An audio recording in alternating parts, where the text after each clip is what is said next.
We live in an era where artificial intelligence has obviously become one of the key focuses and areas of interest.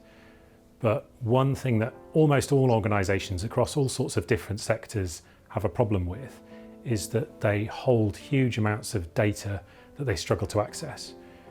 Some of that is because it exists in standardised formats in knowledge graphs or tabular data sets, so structured data.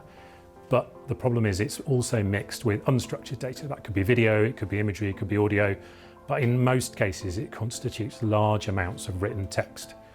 So every organisation will have vast files or SharePoints filled with PDFs of reports covering everything they need to know, but their ability to search all of those things together then becomes a problem. How Sybil, which is our Neurosymbolic AI tool, helps with that is it allows people to do simultaneous searches of both sorts of data. And to explain how that can be a problem with other tools that people are trying to use these days is if you think of unstructured data, you are able to capture anything you like that you can write in natural language.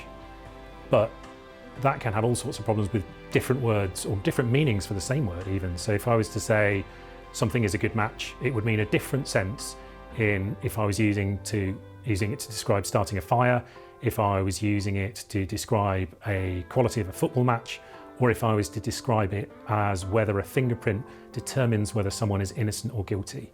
And in all of those cases, the same language means completely different things. So the ability of a machine to pull out of unstructured data that kind of meaning consistently can be a problem. So if you need a tool that's not just creative, but provides you with evidence and certainty and fact, that's where this sort of tool is really invaluable to you. Now is a great time actually to engage with the Centre for Cognitive and Advanced Technologies if you're interested in this sort of tool. We are coming to the stage where we've created our prototype, we've gone through the final sets, or we were going through the final sets of testing out to the end of October, and we are looking to down select initial partners from those who've already expressed an interest so we can create the first iteration of the tool on live tasks through to the end of this financial year.